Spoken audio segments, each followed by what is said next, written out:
ভাবি এদিকে তাকান। আরে আপনার সুন্দর লাগতেছে তো, এদিকে আসেন। আরে এগুলো স্মৃতি হয়ে থাকবে সব সময়, কি বলেন? এই যে পিকনিক দেখছেন, কি সুন্দর পিকনিক হচ্ছে আমাদের। হ্যাঁ হ্যাঁ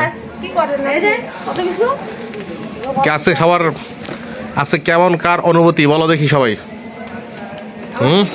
কেমন লাগছে ম্যাডাম? ভাবি কেমন লাগছে বলেন?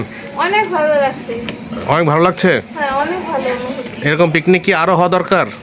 হ্যাঁ সবাই মিলে বড় পিকনিক পারিবারিক বন্ধনকে দৃঢ় করে।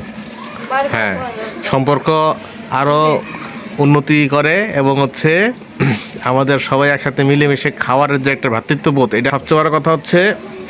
পিকনিক মানে আনন্দ, সো আনন্দটা বজায় থাকে সব সময়। এখন স্বচ্ছ স্বচ্ছ কেমন লাগছে? আমার পিকনিকটা অনেক ভালো লাগছে, কারণ এই করোনার সময়টার পর থেকে কিন্তু আজ পর্যন্ত আর পিকনিক করা হয় নাই, কিন্তু করোনার আগে আমাদের এই পরিবারের মধ্যে কিন্তু পিকনিক একটা মানে ধারাবাহিক একটা মানে ট্রেন্ড ছিল আমাদের। এটা একটা মানে সংস্কৃতির একটা পর্যায়ে ছিল। তাই আমরা কয়েকদিন পর পরই করতাম কি বনভোজনে যেতাম বা পিকনিক করতাম। কিন্তু করোনার পর থেকে হয়েছে কি আমরা আর এই পিকনিকটা থেকে ডিটাচ হয়ে গেছি, তাই আমরা এরকম আর পিকনিক করতে পারি নাই। কিন্তু অনেকদিন পর যেহেতু আবার পিকনিকটা করছি, তাই মোটামুটি ভালোই লাগছে। বেশ ভালো লাগছে, বেশ ভালো লাগছে।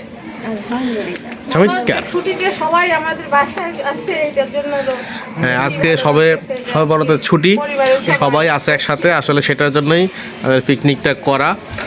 গত রাতে হচ্ছে আমরা সবাই ইবাদত করেছি, আর আজকে হচ্ছে ছুটির মধ্যে এই পিকনিকটা উদযাপন করছি। তো বন্ধুরা সবাই, আপনারা যারা যেখান থেকে দেখছেন, দেশে বিদেশে যারা যেখানে আছেন না কেন, অবশ্যই এমন পিকনিক আপনারাও করবেন। এতে আপনাদের হচ্ছে পারিবারিক বন্ধনটা অটুট থাকবে সব সময়।